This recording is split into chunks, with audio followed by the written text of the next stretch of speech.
Yes, my name is Nidhi Bhatnagar and I welcome you all in my channel Online Classes by Nidhi Bhatnagar। सो बच्चों, आज हम करने वाले हैं learning science की बुक स्टार्ट, जो कि क्लास 5 की किताब है। हम करेंगे आज चैप्टर 1 ग्रोइंग प्लांट। तो चलिए विदाउट डिले चैप्टर को शुरू करते हैं। Plants form a major part of our environment. तो जो प्लांट्स हैं वो बहुत बड़ा जो मेजर पार्ट है, कह सकते हैं सबसे बड़ा पार्ट जो हम बोल सकते हैं इन्वायरमेंट में, वो फॉर्म करते हैं। We all depend on plants to survive. और हम सभी जो हैं वो डिपेंड करते हैं प्लांट्स पर, किस लिए? सर्वाइव करने के लिए, ज़िंदा रहने के लिए। देखो, प्लांट्स ही हमें ऑक्सीजन देते हैं, प्लांट्स ही हमें फूड देते हैं। हम जो जानवर खाते हैं, लेट सपोज कि आप नॉन वेजिटेरियन है, तो वो नॉन वेजिटेरियन एनिमल भी कहीं ना कहीं प्लांट खाते हैं, ठीक है? तो वो प्लांट पे डिपेंड हो गए। सो घूम फिर कर हम सभी जो हैं वो डिपेंड करते हैं प्लांट्स पर। They help us in many ways. तो प्लांट्स होते हैं वो हमारी बहुत तरीके से हमारी मदद करते हैं। They give us food to eat.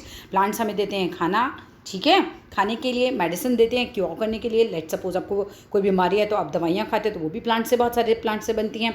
Oxygen देते हैं सांस लेने के लिए। फाइबर्स देते हैं कपड़ा बनाने के लिए। जो अभी आप कपड़े पहनते हो तो वो प्लांट्स से भी बहुत सारी चीज़ें जो मिलती हैं, जैसे कि कॉटन, जूट, इस तरह के फाइबर्स हैं, वो भी हमें प्लांट से मिलते थे। तो therefore plants are called our green friends. तो इसी वजह से प्लांट्स को कहा जाता है कि वो क्या है, हमारे ग्रीन फ्रेंड्स हैं।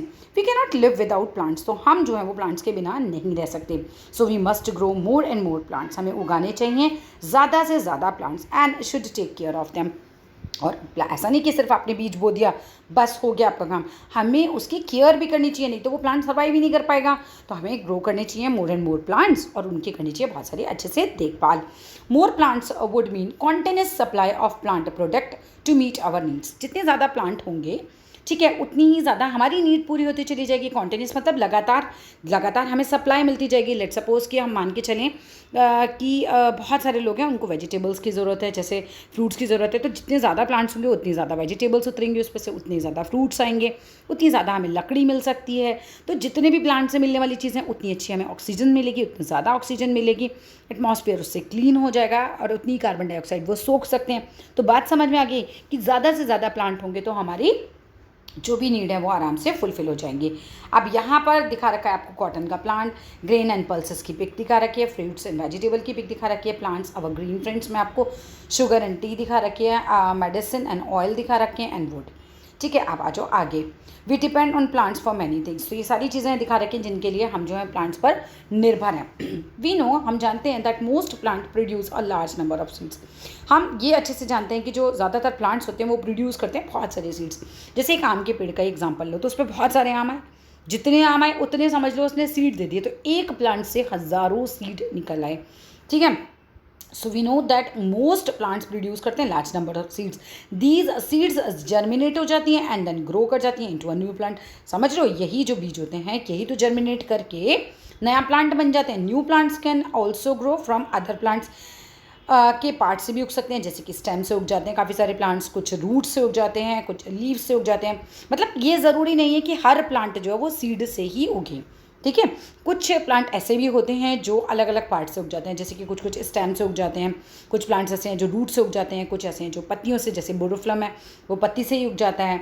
इन दिस चैप्टर, इस चैप्टर में we will learn how new plants grow, किस तरीके से नए नए प्लांट्स ग्रो करते हैं फ्रॉम सीड्स, बीजों से, and other parts of the plants से, ठीक है।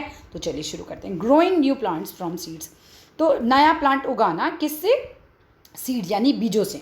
A single plant produces many seeds. एक सिंगल प्लांट जो होता है वो प्रोड्यूस करता है बहुत सारी सीड्स को, बहुत सारे बीजों को। But all seeds do not grow into new plant.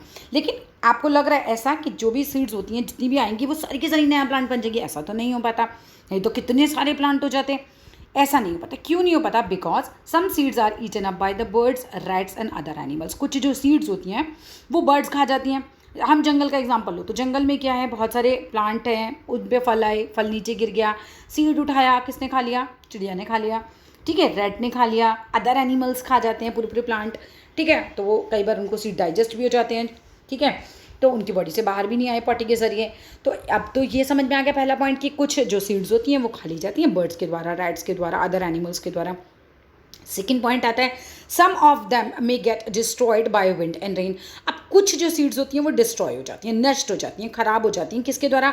Wind यानी हवा के द्वारा, रेन यानी कि बारिश के द्वारा। तो कुछ जो होती हैं हवा और बारिश उन्हें डिस्ट्रॉय कर देती है कुछ सीड्स को। Some do not get sufficient air water and warmth, और कुछ सीड्स को नहीं मिल पाती सफिशेंट, जितनी ज़रूरत होती है उतनी ना तो उन्हें एयर मिल पाती है, ना तो उन्हें पानी मिल पाता है, ना तो उन्हें वार्मथ मिल पाती है, या इनमें से कोई एक चीज़ भी अगर कम मिलेगी तो सीड जो है वो अच्छे से जर्मिनेट नहीं हो पाएगा। तो वार्मथ किससे मिलती है? सूरज की रोशनी से, ध्यान रखना ये चीज़, ठीक है। तो अगर नहीं मिलेगी तो भी वो सीड जो है वो ख़राब हो जाएगा, जर्मिनेट नहीं हो पाएगा। अब आओ आगे और पढ़ते हैं हम स्ट्रक्चर ऑफ सीड के बारे में।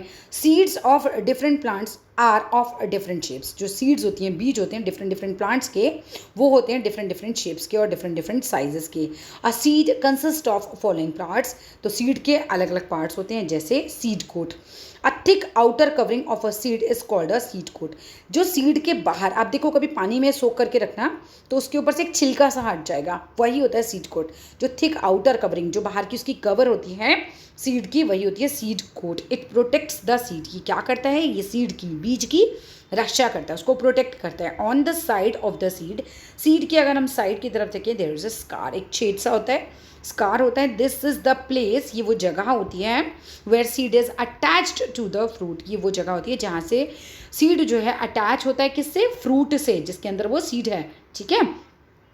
On the top of the scar, scar के ऊपर की तरफ अगर हम टॉप पे देखें तो there is a tiny hole, वहाँ पर एक छोटा सा छेद होगा।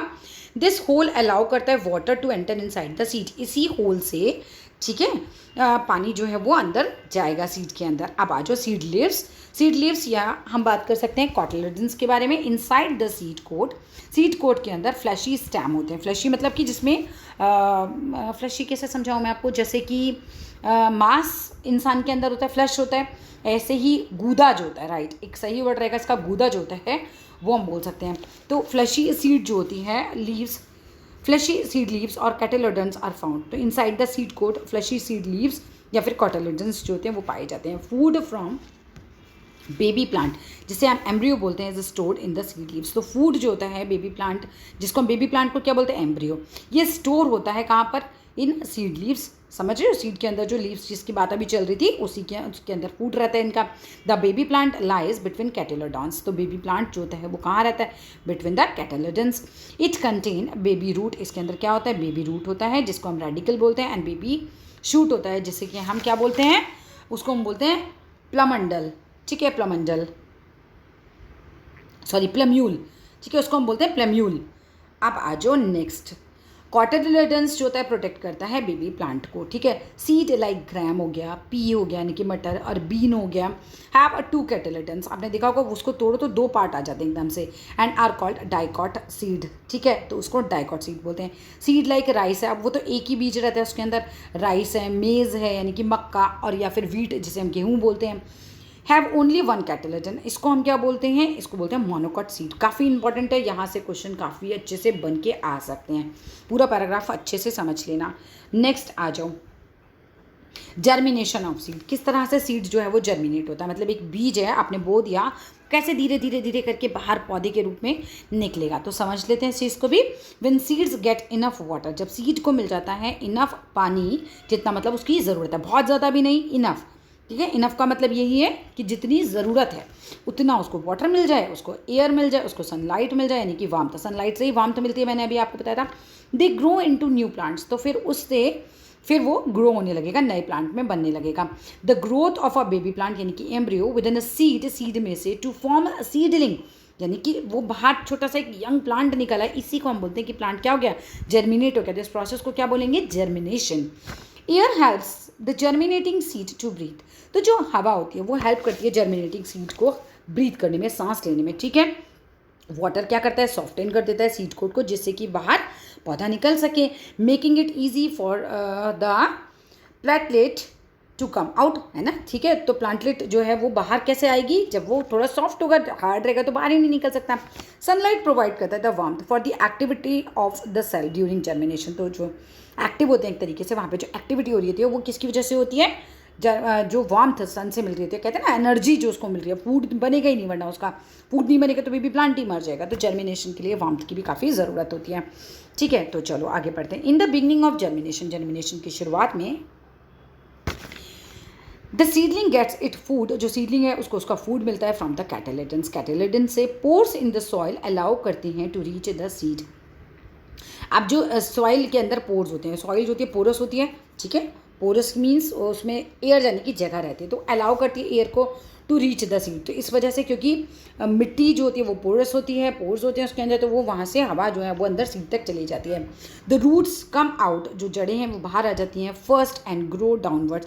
तो पहले क्या होता है, रूट जो होती है नीचे की तरफ बढ़ती है, ध्यान रखना, बाहर की तरफ बाद में आएगी, अंदर नीचे जड़ की तरफ ज़्यादा पहले रूट जो है बढ़ती है, समझ रहे हो। The roots come out first and grow downwards in the soil, समझ गए, मिट्टी में नीचे की तरफ। Later the shoot comes out, उसके बाद क्या होता है, शूट जो होती है बाहर की तरफ आती है, एंड ग्रोज, ग्रो करती है अपवर्ड, ऊपर की तरफ, टुवर्ड्स द सनलाइट, इधर सनलाइट होती है उस तरफ वो, मतलब ऊपर की तरफ वो ग्रो करने लगती है।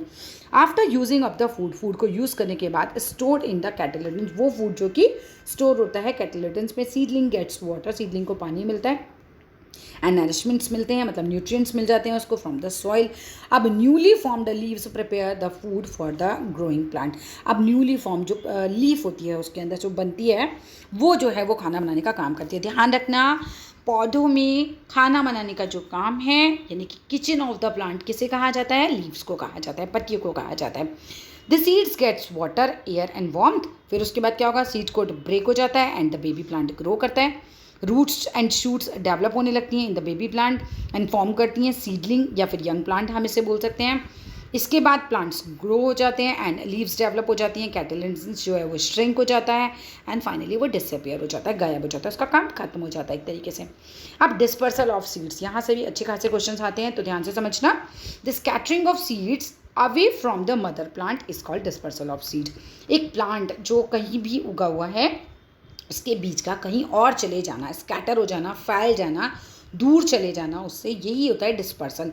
अब ये डिस्पर्सल कैसे होता है, पहली बात, डिस्पर्सल ऑफ सीड नेसेसरी क्यों है, वो कह रहे हैं dispersal of seed is necessary for the better growth of the plants, because if all the seeds fall at one place they would not get sufficient nutrients, water, sunlight and space to grow.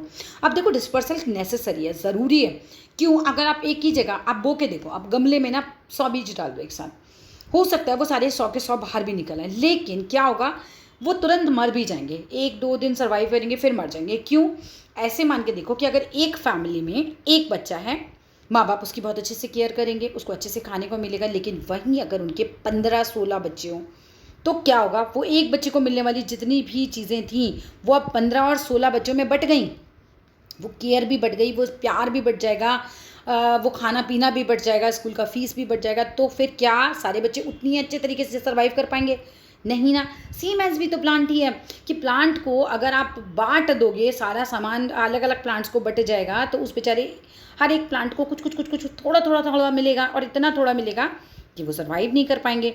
तो अब अगर हम सारे plant को अलग अलग गमलों में लगाएं तो सबको सफिशिएंट लाइट भी मिलेगी, सफिशिएंट मिनरल्स भी मिल जाएंगे, सॉरी सफिशिएंट वाटर भी मिल जाएगा, तो सारे के सारे अच्छे से सर्वाइव कर जाएंगे। यही 16 बच्चे अगर अलग अलग घरों में पलते हैं तो ठीक है ना, सबको सफिशिएंट चीज़ें मिलेंगी, तो ऐसे इस बात को समझो। Dispersal of seed is necessary for the better growth of the plants, because और if all the seeds fall करेंगे, गिर जाएंगे at one place, they would not get sufficient nutrients, water, sunlight and space to grow. बात समझ आ चुकी होगी, ये मुझे 100% यकीन है। वी नो, हम जानते हैं that plants are fixed to soil, कि प्लांट जो होते हैं वो ऐसा तो नहीं टहलने निकल जाते हैं, तो फिक्स ही होते हैं, जहाँ आप उगाओगे वो वहीं पर ही रहेंगे, and can not move on their own, ठीक है, वो मूव नहीं कर सकते अपने आप। Therefore nature has provided some methods, तो नेचर ने ही क्या किया, भगवान जी ने समझ लो कुछ ऐसे मेथड्स बना दिए, प्रकृति ने कुछ ऐसे मेथड्स बनाए by which the seed of the plant get scattered, जिससे जो सीड है वो इधर उधर जा सकें, फैल सकें लार्ज डिस्टेंस तक। Seeds are dispersed by wind, यानी कि हवा उड़ा के ले जाती है, पानी बहा के ले जाता है। एनिमल जो होता है या तो खा के पॉटी कराता है कहीं पर, या फिर उसकी बॉडी पे चिपक के चले जाते हैं बीज।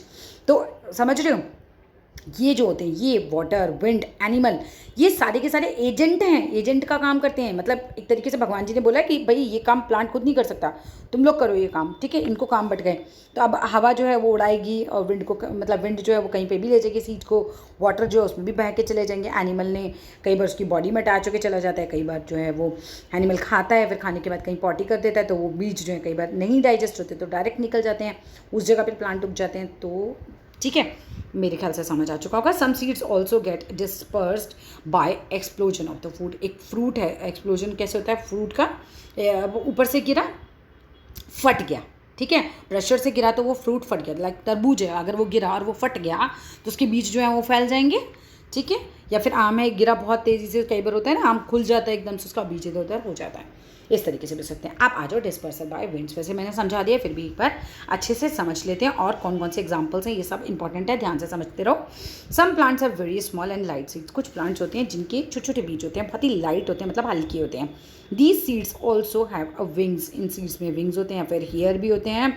When wind blows, जब हवा चलती है, they are easily carried away by the parent plant. तो वो पेरेंट प्लांट के पास से कहीं और उड़कर चले जाते हैं। जैसे कौन कौन से पेड़ हैं हमारे, मदार का पेड़ हो गया या हिप्टेज का पेड़ हो गया एंड कॉटन, ये तो बड़े हल्के हल्के होते हैं, ठीक है। तो ये डिस्पर्स हो जाते हैं हवा से, विंड से। इनके ना एग्जाम्पल जो है वो अच्छे से पढ़ के रखना, मैडम बहुत मज़े से यहाँ से आपके लिए क्वेश्चन निकाल सकती है, ठीक है। कि भाई डिस्पर्सल बाय विंड्स जो होता है वो कुछ ऐसे 3 सीड्स के नाम बताओ जिनका डिस्पर्सल विंड से होता है, या फिर आपको इनके ये बता देंगे और बताएंगे कि डिस्पर्सल भाई कैसे होता है इनका, ठीक है। तो आपको पता होना चाहिए।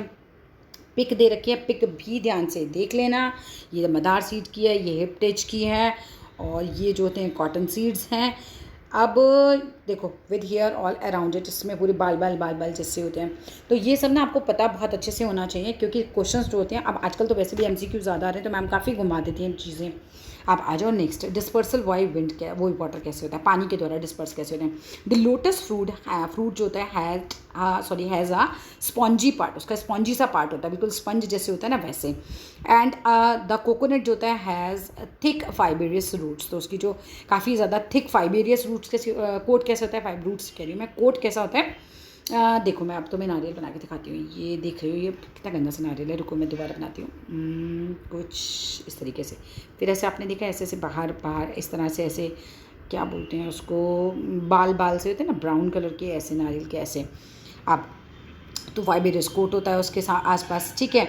अब this which enables them to float in the water, इसकी वजह से जो है ये फ्लोट भी कर पाता है। अगर हम ग्रीन वाले नारियल की भी बात करें, ठीक है, जो मोटा वाला नारियल आता है वो भी, उसका भी स्ट्रक्चर कुछ इसी तरीके का होता है। अब इन वजह से क्या होता है, ये जो है इनेबल होते हैं, मतलब इस काबिल होते हैं कि ये जो है फ्लोट करके चले जाते हैं पानी से। So when a coconut falls from a tree into water, अगर कोकोनट गिर जाए पानी के अंदर, क्या होगा, इट फ्लोट्स, वो तैरता जाएगा, ठीक है। एंड ट्रैवल करेगा विद द वाटर वेव्स के साथ साथ टू फार ऑफ प्लेसेस, और बहुत दूर दूर तक वो चला जाएगा। अब आ जाओ आगे, डिस्पर्सल बाय एनिमल्स कैसे होता है। एनिमल्स एंड ह्यूमन बींग्स ईट करते हैं फ्रूट्स को। हम सबको पता है कि भाई एनिमल भी फ्रूट खाते हैं, इंसान भी फ्रूट खाते हैं। फिर क्या होता है, कौन कौन से खाते हैं, लाइक एप्पल खाते हैं, मैंगो खाते हैं, वाटरमेलन खाते हैं, एंड फिर थ्रो अवे कर देते हैं देयर सीड्स, हम तो बाहर ही फेंकाते हैं, ठीक है। एनिमल ने खाया नहीं तो छोड़ दिया। These seeds on getting favourable conditions, जैसे इन्हें फेवरेबल कंडीशंस मिलती हैं, मतलब कि इन्हें प्रॉपर एयर मिल जाए, इन्हें प्रॉपर वाटर मिल जाए, इन्हें प्रॉपर वार्मथ मिल जाए, सूरज की रोशनी मिल जाए, ठीक है, तब क्या होगा, ये ग्रो करने लगेंगे। These seeds on getting favourable conditions grow हो जाते हैं इनटू अ न्यू प्लांट, नया प्लांट बन जाता है। Seeds of some plants like, अब इन प्लांट्स के नाम ध्यान से सुनना। पहला प्लांट है हमारा बुरडॉक, दूसरा है हमारा, ध्यान से सुनना, जेंथियम, ठीक है। तीसरा है हमारा कोकलबर, ठीक है। और टाइगर नील, जो जेंथियम है उसी को हम कोकलबर भी बोलते हैं, टाइगर नील है, एंड स्पीयर ग्रास है। हैव हुक्स और स्पाइंस, इनकी बॉडी में हुक्स होते हैं, मतलब इन प्लांट, ये देखो देख रहे हो जेंथियम सीड में, आप देख रहे हो हुक से बने हुए हैं बिल्कुल, ठीक है। अब बर्डॉक सीड में भी आप देखो बिल्कुल ऐसे ही है ये। अब ये आप फिर स्पीयर ग्रास की अगर हम बात करते हैं तो ये कह रहे हैं हुक या फिर स्पाइन, यानी कि कांटे होते हैं इनमें। दे गेट अटैच्ड, ये अटैच हो जाते हैं to the body of the animal, animal की बॉडी के साथ चिपक जाते हैं, और क्लोथ से साथ चिपक जाते हैं of the human beings, and are carried to other places. और जब चाहे तो एनिमल या फिर बंदा जिसने वो कपड़ों में जिसके वो लग गया, वो कहीं भी जाएगा तो ये सीड भी उसके साथ साथ जाएगा, तो इस तरह से वो डिस्पर्स हो जाते हैं। These seeds are also grow into new plants, तो ये सीड्स जो होते हैं वो ग्रो हो जाते हैं नए नए प्लांट्स में। आगे आ जाओ, डिस्पर्सल बाय एक्सप्लोजन कैसे हो जाता है। सम फ्रूट्स बर्स्ट ओपन मतलब बर्स्ट हो जाते हैं, फट जाते हैं, और एक्सप्लोड हो जाते हैं व्हेन दे बिकम ड्राई, और फिर जब वो सूख जाते हैं तो वो भी एकदम फट जाते हैं। The force of explosion help करती है the seeds to scatter away, इस फोर्स की वजह से वो जो है स्कैटर हो जाते हैं, फैल जाते हैं। This is called dispersal by explosion, ये कहलाता है डिस्पर्सल बाय एक्सप्लोजन। जैसे कि पपाया है, पीस है, या फिर बाल्सम है, इसके सीड्स जो होते हैं वो डिस्पर्स होते हैं बाय एक्सप्लोजन। एग्जाम्पल याद रखना, मैडम पूछ सकती है। नेक्स्ट आ जाओ, growing new plants from other parts of the plant, नया नया प्लांट निकलना दूसरे पार्ट से, प्लांट के मतलब सीड के अलावा जो पार्ट होते हैं उनसे कैसे निकलता है। New plants can also be grown, नया प्लांट्स उग सकता है from their vegetative parts, like root से उग सकता है, स्टेम से उग सकता है, लीफ से उग सकता है। एंड ये जो मेथड होता है ना प्लांट का दूसरे पार्ट से उगना, सीड के अलावा दूसरे पार्ट से उगना, ये क्या कहलाता है? The method of growing plants from their vegetative parts is called vegetative propagation. ये जो डेफिनेशन है ये भी इंपॉर्टेंट है, इसको अच्छे से समझ लेना। सीड के अलावा जो वेजिटेटिव पार्ट्स होते हैं उससे जो प्लांट उगते हैं, ठीक है, रूट से, स्टेम से, लीव से, ये क्या कहलाता है? Vegetative propagation. अब न्यू प्लांट्स फ्रॉम रूट्स, तो पहली बात करते हैं हम रूट से कैसे नया प्लांट बनता है। रूट्स ऑफ सम प्लांट्स है, जैसे कि कैरेट की है, डेलिया की है, बीट रूट की है, रेडिश की है, टर्निप की है, स्वीट पोटैटो है, कैन प्रोड्यूस न्यू प्लांट्स। तो इनसे क्या होता है? नया प्लांट जो है वो प्रोड्यूस हो सकता है। Let us perform the following activity to see how does a new plant grow from the root. अब ये एक्टिविटी है, ये आई होप आप लोग आराम से पढ़ सकते हो। तो मैं आगे प्लांट वही मैं जो चैप्टर है उसको कंटिन्यू करती हूँ। New plants from the underground stem, underground stem से क्या करेंगे? अंडरग्राउंड स्टेम्स लाइक ओनियन है, जिंजर है, या फिर पोटैटो है, कैन ग्रो। ध्यान रखना, onion, ginger, potato, underground stem, word में ध्यान रखना ये सब, ठीक है। ये अंडरग्राउंड स्टेम्स हैं, इसको मैम पूछ सकती है क्या पार्ट होते हैं। ये अंडरग्राउंड स्टेम है, पोटैटो को तो बहुत ही ज़्यादा आता है एग्जाम में। तो ओनियन है, ginger and potato can grow into a new plant. Potato and ginger have birds, इनकी बॉडी पे देखो बर्ड्स कैसे होते हैं। ये देखो, ये मेरा आलू है, इसके ऊपर देखो आप ऐसे ऐसे ऐसे ऐसे देखा है आपने कभी, जिसे हम आलू की आँख भी बोलते हैं, ठीक है। Buds of the potatoes are called eyes, ठीक है। अब ईच बर्ड जो होती है, हर बर्ड जो होती है वो ग्रो कर सकती है into a new plant under suitable conditions. Suitable का मतलब यही हुआ कि अगर उसको सही कंडीशंस मिल जाएं तो वहाँ से भी एक नया प्लांट ग्रो हो सकता है। The buds of potato are called eyes, तो बर्ड्स जो होती हैं पोटैटो की उनको हम आइस बोलते हैं। Any piece of the potato with an eye can grow into a new plant. अब आलू में अगर लेट सपोज ये पूरा आलू है, इसके यहाँ पर तुम्हें दिख रही है आँख, तो इतना पार्ट का तो इसको उगा दो, इसमें से प्लांट बन जाएगा। न्यू प्लांट्स फ्रॉम स्टेम, अब स्टेम से कौन कौन से नए प्लांट्स बन सकते हैं ध्यान दीजिएगा। इन सम प्लांट्स लाइक रोज़ है, हिबिस्कस है, कॉटन है, money plant and sugarcane यानी कि गन्ना। न्यू प्लांट्स ग्रो हो जाते हैं फ्रॉम द स्टेम, इनकी स्टेम से ही, sorry from small pieces of the stem. अगर हमने ले लिए हैं पेरेंट प्लांट की, पेरेंट प्लांट क्या होता है? मतलब जो मेन प्लांट होता है हमारा, उसमें से बस काट लो एक, ठीक है, स्टेम काट लो फिर उससे लगा दो। तो these pieces are called stem cutting. अब इनको क्या बोलते हैं? हम स्टेम कटिंग बोलते हैं। मैंने हमने स्टेम को काट लिया तो स्टेम कटिंग हो गया। And they have 1 or 2 birds on them. अब कौन सी वाली काटनी है? जिसमें बर्ड हो, जैसे कि देखो मनी प्लांट है, लेट्स सपोज ये मनी प्लांट की डाल है, ठीक है, ऐसे। तो यहाँ पर आप देखना इस तरह से थोड़ी बर्ड सी बनी होती हैं ऐसे ऐसे हल्की हल्की, तो वो वाला पार्ट आपको काटना है जहाँ से नया पार्ट निकल सकता है। If you plant a stem cutting into the soil, अगर आप मिट्टी में उसे उगा देते हो ऐसी कटिंग को, आफ्टर अ फ्यू डेज, कुछ ही दिनों में it grows into a new plant, उसमें से एक नया प्लांट बन जाएगा as shown in the figure given below. देखो ये स्टेम काट रहे हैं, उसके बाद देखो इसको मिट्टी में लगाया होगा, रोज़ प्लांट आ गया। अब आ जाओ, रोज़ जो होता है वो स्टेम से हो जाता है। न्यू प्लांट्स फ्रॉम लीव्स, पत्ती से नया प्लांट कैसे बनेगा? Plants like bryophyllum have birds on the edges, देखो इसके ना एजेस यानी कि देख रहे हो ये जो किनारे होते हैं यहाँ पर, ठीक है, तो एजेस पर ये देखो इसमें दिखा रहे हैं इस तरह से ग्रो हो रहा है ये, तो यहाँ से, ठीक है। Have birds on the edges यानी कि मार्जिन्स पे, किनारों पे of the leaves. So when such leaves are kept in the moist soil, अगर हम इसको मॉइस्ट सॉइल में रख देते हैं तो दीज बर्ड्स प्रोड्यूस हो जाती हैं न्यू प्लांट्स में as a shown in the figure, जैसे कि आपको फिगर में देखा है आपने। यहाँ आ जाओ, न्यू प्लांट्स फ्रॉम स्पोर्स। अब स्पोर्स से कैसे नया प्लांट निकलता है? Some plants such as ferns हैं या मोसेस है, डू नॉट हैव फ्लावर्स, इनके कोई फ्लावर्स नहीं होते, they do not produce seeds, इनके कोई सीड भी प्रोड्यूस नहीं होते। द प्रोड्यूस, ये क्या प्रोड्यूस करते हैं? टाइनी स्पोर्स, छोटे छोटे spores, and each spore can grow into a new plant, हर स्पोर जो है वो नया प्लांट बन सकता है। In ferns spores are present special structure जिसको हम बोलते हैं सूरी ऑन देयर लीव्स। ध्यान से रखना इस चीज़ को, फर्न प्लांट की फोटो देख लो, leaf showing sori germinating spore. अब आ जाओ एग्रीकल्चर, एग्रीकल्चर भी काफ़ी ध्यान से पढ़ने वाला पैराग्राफ है। इन अवर डेली लाइफ, हमारे रोज़मर्रा की ज़िंदगी में we eat different types of food, हम अलग अलग टाइप का फूड खाते हैं, इंक्लूडिंग हम वेजिटेबल्स खाते हैं, हम फ्रूट्स खाते हैं, हम पल्सेस यानी कि दालें खाते हैं, हम मीट खाते हैं, अंडे खाते हैं। We also wear different types of cloth, हम अलग अलग टाइप के कपड़े भी पहनते हैं। We get all these things from plants and animals. तो हमें ये सब चीज़ें कहाँ से मिल रही हैं? या तो हमें प्लांट से मिलती हैं या तो हमें ये एनिमल से मिलती हैं। आप आ जाओ टू गेट दीज थिंग्स, इन चीज़ों को पाने के लिए इन सफिशिएंट क्वांटिटी की भी हमें अच्छे से मिलती रहे, सफिशिएंट क्वांटिटी में हमारे पास ये आती रहे। एक large number of plants and animals are needed, तो हमें बहुत सारे प्लांट्स चाहिए और बहुत सारे एनिमल्स चाहिए, तभी तो इनसे ये प्रोडक्ट हमें मिल पाएंगे। The mass production of plants, mass मतलब बहुत सारे एक साथ प्रोडक्शन जिसे कह सकते हैं, एक साथ बहुत सारी चीज़ें उगाना, for food, plants for food and other purposes is called agriculture. यही खेती होता है। एक खेत में कोई एक प्लांट तो उगाता नहीं है, मास प्रोडक्शन होता है प्लांट्स का, मतलब बहुत सारे प्लांट्स जो हैं वो एक साथ उगा दिए जाते हैं। ठीक है, किस क्या पर्पस क्या होता है? भाई गेहूँ उग रहा है तो खाएंगे ही तो ना, इसीलिए तो उग रहा है वो, तो इसको हम एग्रीकल्चर बोलते हैं। Here we are discussing the agriculture activities related जो होती हैं प्लांट से। हम एग्रीकल्चर एक्टिविटीज़ पढ़ेंगे जो रिलेट किससे कर रही हैं? प्लांट से। Various stages of agriculture are follows. तो पहला स्टेज हम पढ़ लेते हैं, प्लोइंग क्या होता है। मिट्टी जो होती है देखो हार्ड होती है, हार्ड मिट्टी को थोड़ा लूज़ करना पड़ता है, तो प्लोइंग से जो होता है मिट्टी जो होती है लूज़ हो जाती है। जिससे लूज़ होगी तभी तो उसके अंदर एयर जा सकती है, वरना बीज को अभी हमने पढ़ा एयर नहीं मिलेगी तो वो जर्मिनेट नहीं हो पाएगा। दूसरी बात है मैन्योर, मिट्टी में बार बार प्लांट लगाओगे तो उसके जो न्यूट्रिएंट होते हैं वो खत्म हो जाते हैं, तो आपको क्या करना पड़ता है? मैन्योर।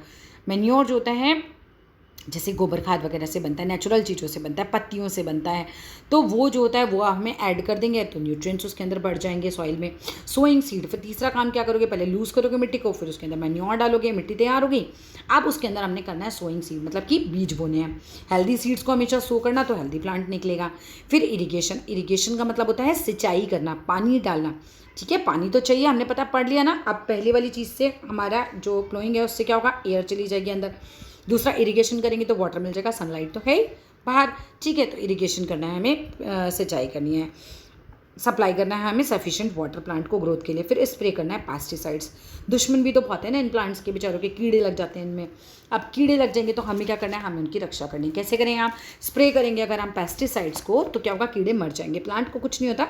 हाँ, एक्सेस नहीं होनी चाहिए केमिकल्स की, तो क्या होगा? जो इतने भी पेट्स वगैरह हैं जो वो हैं, जो भी कीड़े मकोड़े जो कह सकते हैं ना, जो प्लांट को ख़राब करते हैं, तो वो जो है वो मर जाएंगे, वो किल हो जाएंगे। अब हार्वेस्टिंग, आपने सारा प्लांट उगा लिया, बीज बोया था, प्लांट बन गया, अब उनको सब कुछ हो गया, तैयार होगी फसल। अब हार्वेस्ट भी तो करना है ना, तभी तो वो रेडी होगी। तो when the crop is ready it is cut, जब वो रेडी हो जाती है तो उसको काट लिया जाता है। गैदर मतलब इकट्ठा कर लिया जाता है। Plants of the same kind grown on a large scale, बिल्कुल एक जैसे प्लांट को बहुत लार्ज स्केल पर काफ़ी सारा मतलब एक साथ उगाना एट अ पर्टिकुलर प्लेस, किसी एक ही प्लेस पर ड्यूरिंग अ पर्टिकुलर टाइम।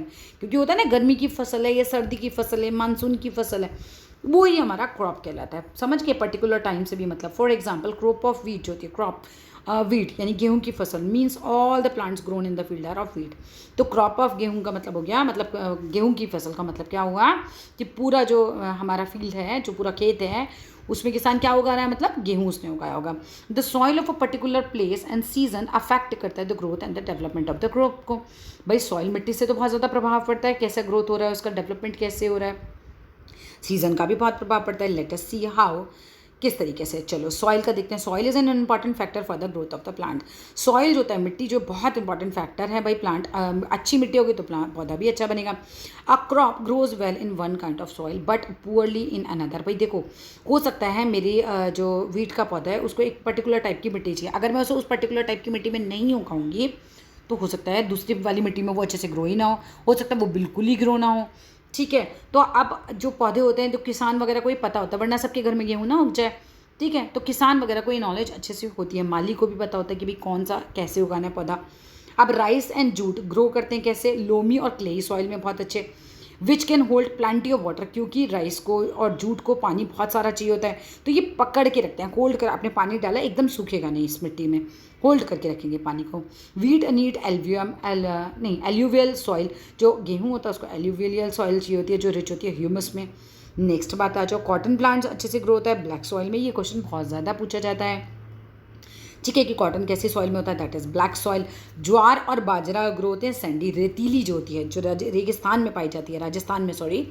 ठीक है, रेगिस्तान भी राजस्थान में ही है, ठीक है। तो वहाँ पर जो है ज्वार बाजरा बहुत हो जाता है। अब टी प्लांट्स जो होते हैं वो मॉइस्ट सॉइल में होते हैं, जहाँ बारिश वारिश होती रहेगी, जैसे असम है, दार्जिलिंग है, नीलगिरी है, यहाँ पे पहाड़ी जो जगहें होती हैं तो उनके स्लोप्स पे उगते हैं ये टी प्लांट वगैरह। तो मेज़ यानी कि मक्का प्लांट जो होता है वो एल्यूवियल सॉइल में अच्छे से ग्रो होता है। और कोकोनट ट्री जो होता है, नारियल का जो पौधा होता है, वो कोस्टल एरिया, समुद्र के किनारे, और उसको सैंडी सॉइल उसको चाहिए होती है। अब सीजन्स की अगर हम बात करें, एक पर्टिकुलर क्रॉप में grow well in one season, एक पर्टिकुलर क्रॉप है वो एक पर्टिकुलर सीजन में अच्छे से ग्रो कर सकती है। मान लो गर्मी के पौधे आप सर्दी में लगाओगे तो वो नहीं उगेंगे, ठीक है, and may not grow that well in another season. अब अगर जैसे अब मैंने अपने घर में लगाती हूँ, मुझे बहुत शौक है, अगर आप लौकी का बीज सर्दियों में बोगे तो लौकी इतने अच्छे से नहीं निकलेगी, लेकिन यहीं आप मार्च में बो तो मई तक आपको बहुत अच्छी सी लौकी मिल जाएगी, तोरी बहुत अच्छी सी मिल जाएगी। अब ऐसे ही पालक के बीज हैं, आप सर्दी में डालिए, राई है सर्दी में डालिए, सरसों सर्दी में आता है, तो ये जो पौधे हैं सर्दी में बहुत अच्छे निकलेंगे, गर्मी में डालिएगा ना नहीं निकलेंगे। तो ये तो होता ही है। Particular crop may grow well in one season and may not grow that well in another season. So different crops are grown in different season. अलग अलग क्रॉप जो होती हैं अलग अलग सीजन्स में ग्रो करती हैं। Crops that are grown from June to October, जो क्रॉप्स जून से अक्टूबर तक ग्रो की जाती हैं आर कॉल्ड खरीफ क्रॉप्स, उनको हम खरीफ क्रॉप्स बोलते हैं। राइस है, मेज़ है, कॉटन है, ये खरीफ क्रॉप्स होती हैं। दीज क्रॉप्स डिपेंड करती हैं ऑन द मानसून रेन्स पर। Crops that are grown from November to April, जो नवंबर से लेकर अप्रैल तक ग्रो होती हैं are called rabi crops. Important नहीं है, मोस्ट इंपॉर्टेंट है इस चैप्टर में ये। अब वीट हो गया, ग्राम हो गया, पी हो गया, ये रबी क्रॉप्स होती हैं। These crops do not depend on the monsoon rains, ये मानसून रेन्स पर डिपेंड नहीं करती। चैप्टर में आगे पढ़ते हैं हम protection of the crops and storage of grains कैसे किया जाए। बर्ड्स हैं, स्क्वायरल्स हैं, मूल्स हैं, पैट्स लाइक लॉक्टस है, कैटरपिलर है, ग्रासोफर है, ये डैमेज कर देते हैं सबके सब हमारी क्रॉप को ख़राब कर देते हैं। अब वेरियस प्लांट जो होते हैं diseases such as also affected the crops, और बहुत सारी बीमारियां भी लग जाती हैं पौधों को, कई बार उसमें कीड़ा भी लग जाता है, तो क्रॉप जो हमारी ख़राब हो जाती है। सो क्रॉप्स नीड प्रोटेक्शन, जैसे बच्चे आपको प्रोटेक्शन चाहिए ऐसे ही क्रॉप को भी प्रोटेक्शन चाहिए from them before and after harvesting. काटने से पहले हमें उसको बहुत अच्छे से प्रोटेक्ट करके रखना है। फार्मर्स यूज़ करते हैं, स्प्रे करते हैं वेरियस पेस्टिसाइड्स को, इंसेक्टिसाइड्स को टू प्रोटेक्ट क्रॉप्स। तो मतलब इनसे कीड़े मकोड़े नहीं लगेंगे, प्लांट में डिसीज़ नहीं होगा। आप किस लिए प्रोटेक्ट करते हैं, किससे प्रोटेक्ट करते हैं? From insect and harmful paste से। अब कई बार क्या होता है चूहे भी फसल खा जाते हैं, तो उनसे भी बचा के रखना होता है। They protect the crop from grazing animals. अब कई बार क्या होगा, आपके खेतों में मान लो गाय घुस जाए, भैंस घुस जाए, खा जाएगी ना सारी फसल, तो ग्रेजिंग एनिमल्स से भी बचा के रखना है। शीप वगैरह कोई चराने ना ले आए वहाँ पे, तो फेंसिंग लगानी पड़ती है। मतलब खेत के किनारे किनारे फेंसिंग कैसे होता है, लेट सपोज ये मेरा खेत है, मैं झाड़ सा यहाँ पर ऐसे लगा दूँगी जिससे कि खेत के अंदर कोई आ ना सके आसानी से, ठीक है। और उसके बाद क्या होता है, they protect the crops from grazing animals, ये हो गया, प्रॉपर फेंसिंग लग गई। अब इसके क्रो, ये देखो ये आपका ना नकली आदमी खड़ा कर देते हैं ऐसे, तो पंछियों को क्या लगता है कि यहाँ पर कोई आदमी खड़ा हुआ है, ठीक है, बर्ड्स वगैरह को भगा देता है। ये भगा कैसे देता है, क्योंकि उनको ऐसा लगता है कि कोई खड़ा हुआ है, तो उनके पास आती नहीं है वहाँ पे। अब grains and seeds should be stored properly, तो ग्रेन्स और सीड्स को जो है बहुत अच्छे से हमें स्टोर करके रखना चाहिए, क्योंकि इन्हीं से तो नया पौधा फिर से हम बनाएंगे। After harvesting the crops to protect them from the rats. अब देखो, अब एक चीज़ ये होगी कि रेट से, इंसेक्ट से और अदर एनिमल से तो हमें बचाना ही है। दूसरा कारण इन्हें बचाने का क्या होता है कि भाई अब अगर आपका जो दाने हैं, जो बीज हैं, अगर वही चूहा खा जाएगा तो आप अगली बार कैसे उगाओगे या आप क्या खाओगे। तो सारा कुछ मैंने कोशिश तो ये की है कि आपको अच्छे से समझा सकूँ। आई होप आपको चैप्टर अच्छे से समझ आया होगा। चैप्टर हो गया यहाँ पर फिनिश। ये कीवर्ड्स बहुत अच्छे से याद कीजिएगा, और अगर आपको चैप्टर अच्छा लगा, चैप्टर अच्छे से समझ आया, केवल तभी चैनल को कर दो सब्सक्राइब, वीडियो को कर दो लाइक, कमेंट बॉक्स में बताओ चैप्टर अच्छे से समझ आया या नहीं आया। फिर मिलते हैं नेक्स्ट वीडियो में नेक्स्ट चैप्टर के साथ। एसएसटी के वीडियोस भी मैंने डाल रही हूँ, प्लस साइंस की, लिविंग साइंस की बुक से तो मैंने बहुत सारे चैप्टर डाल दिए थे। दूसरी बुक शुरू करने का कारण ये था क्योंकि काफ़ी सारे स्कूल्स में जो है वो डिफरेंट एडिशंस लगे हैं, तो आई वांट कि भाई सब स्कूलों के बच्चे जो हैं वो धीरे धीरे इस चैनल से जुड़ पाएँ। तो कोशिश करेंगे अलग अलग जो है वो बुक्स यहाँ पर मैं ला सकूँ। आप लोगों को भी काफ़ी हेल्प मिलेगी, जिनके स्कूल में ये बुक नहीं है उन्हें भी इस बुक से पढ़ने को मिलेगा, सीखने को मिलेगा। बुक्स हमारे पास सिर्फ बच्चे एग्ज़ाम पास करने के लिए नहीं होती हैं, बुक्स इसलिए होती हैं क्योंकि हम कुछ सीख सकें। आप लोग कभी भी किताब को ये सोच के ना पढ़िएगा कि किताब हमने पढ़ ली तो जानो कि हमको मार्क्स मिल गए। तो मार्क्स के लिए हम नहीं पढ़ रहे हैं, मार्क्स से कुछ फ़र्क नहीं पड़ेगा। 4th 5th के मार्क्स मतलब पिछले साल के मार्क्स आपको अगले साल याद भी नहीं रहेंगे। आप पढ़ रहे हो सीखने के लिए, तो अगर आप मल्टीपल किताबों से सीखोगे तो आपका ज्ञान बढ़ेगा, नॉलेज बढ़ेगी, वो ज़्यादा इंपॉर्टेंट है, ठीक है। अब ज्ञान हो गया बहुत सारा। फिर मिलते हैं नेक्स्ट वीडियो में, टिल देन बाय बाय।